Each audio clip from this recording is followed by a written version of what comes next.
Halo, ketemu lagi dengan saya Max di Max Talk. Hari ini saya akan membahas mengenai 10 tips sukses work from home.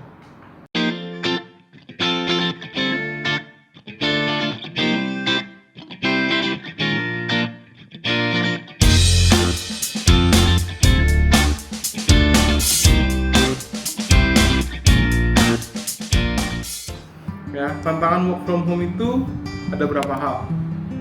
Yang pertama, antara lain ya teman-teman, sulitnya berkomunikasi. Ya, kalau di kantor kita bisa langsung, ya kan? Tapi kalau di sini kita terbatas. Ya. Yang kedua adalah sulit mengawasi kinerja, karena kita nggak bertatapan langsung, bertatapan muka. Yang ketiga, kurangnya produktivitas. Karena bekerja di rumah itu punya tantangan tersendiri dibandingkan bekerja di kantor. Ya, dan yang terakhir, tantangan yang umum adalah sulit membagi waktu kerja antara waktu bekerja, working time, dengan waktu di rumah. Nah, saya akan bahas 10 tips sukses work from home. Dan ke-10 tips sukses work from home adalah sebagai berikut. Ini dia.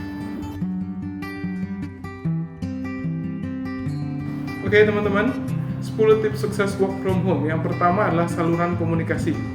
Ketika pemberlakuan work from home, kita harus memiliki saluran komunikasi yang baik terhadap rekan kerja kita. Saluran komunikasi yang baik itu adalah perihal kita mau pakai saluran komunikasi apa? Via telepon kah? Atau video call kah? Kita harus menentukan, atau aplikasi meeting online. Kita harus menentukan saluran komunikasi yang baik. Itu yang pertama.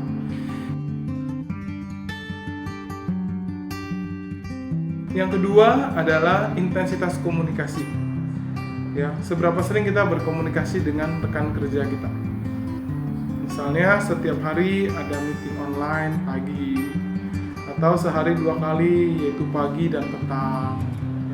Itu kita harus tentukan. Itu tips yang kedua, sukses work from home.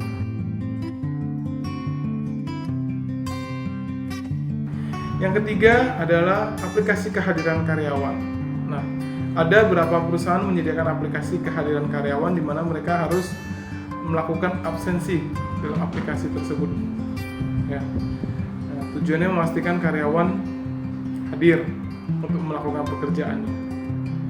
Ya, biasanya ada juga yang tidak menggunakan aplikasi kehadiran karyawan secara terpisah, namun menggunakan aplikasi kehadiran karyawan secara online. Ya, jadi ketika meeting pagi, seperti tadi yang tips kedua, intensitas komunikasi mereka menggunakan misalnya aplikasi meeting online, dari situ dilihat siapa yang hadir, siapa yang nggak hadir gitu.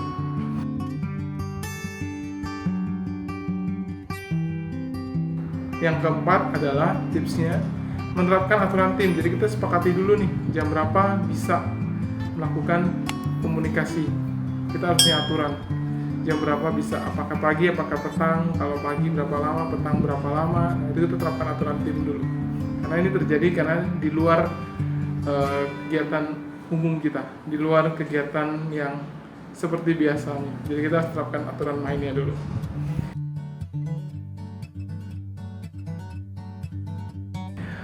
Tips berikutnya yang kelima adalah kita bisa melakukan juga video call dalam aktivitas-aktivitas kita di luar pekerjaan. Misalnya ketika ada aktivitas tertentu kita bisa video call.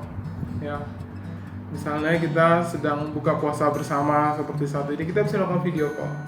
Nah, ini untuk menjalin kerjasama lebih baik, ya, meskipun work from home. Karena kalau dulu kan ada buka puasa bersama, ini buka puasa masing-masing, tapi kita bersama dalam video call.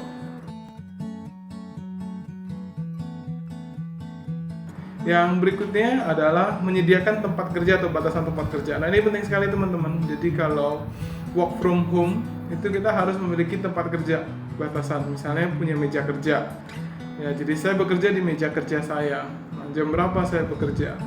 Sampai jam berapa saya bekerja. Nah, itu penting sekali teman-teman, supaya kerjanya kita itu lebih semangat, supaya kerjanya kita itu lebih jelas dan terukur.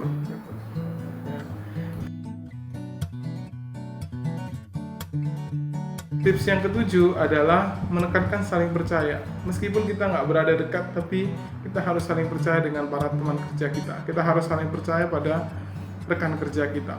Ya, kita percaya bahwa mereka juga melakukan hal yang sama. Mereka berupaya dengan sekuat daya mereka untuk memberikan yang terbaik kontribusi mereka untuk perusahaan. Meskipun mereka tidak hadir bersama-sama dengan kita di tengah wabah pandemi COVID-19, tapi kita harus meyakinkan ya kepercayaan antara satu dengan yang lainnya, bahwa kita semua tetap berjuang, tetap bekerja dengan baik.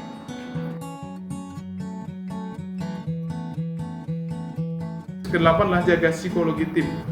Nah, meskipun kita bekerja di tempat yang berbeda, tapi kita tidak bisa pungkiri bahwa psikologi kita semua berbeda-beda. Work from home itu menimbulkan psikologi yang memiliki tekanan yang berbeda, kesulitan yang berbeda, yang sebenarnya lebih berat ya dibandingkan dengan kegiatan normal kita biasa.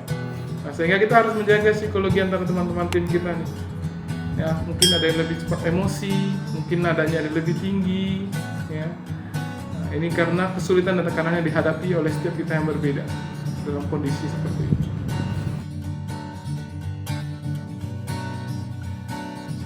Yang kesembilan adalah manajemen waktu yang baik. Ya, jadi kita harus bisa membagi waktu meskipun kita berada di rumah. Kalau biasa kan kita bangun pagi, ya, makan, sarapan, pergi kerja. Nah, itu kita manajemen waktunya langsung dipisahkan. Tapi kalau ini kan enggak. Bangun, tidur, makan pagi, tetap di rumah. Meskipun kita bekerja di rumah. Sehingga kita harus memiliki manajemen kerja waktu yang baik. Ya, kalau dulu kita udah pulang kerja, kita nggak mau tahu lagi, udah tidur istirahat. Kalau sekarang nggak bisa, kan di rumah, nggak pulang dari mana-mana. Nah, sehingga yang terjadi adalah kita harus memiliki batasan waktu juga, bekerja hingga pukul berapa.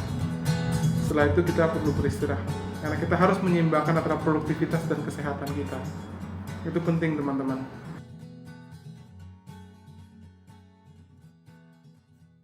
Dan tips yang ke-10 adalah kita harus mencari suasana baru.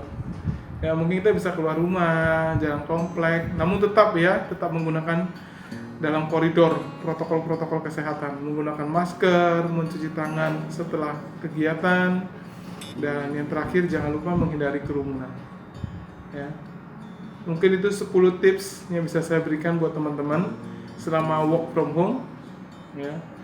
Semoga bermanfaat bagi teman-teman semua. Sampai jumpa dan terima kasih.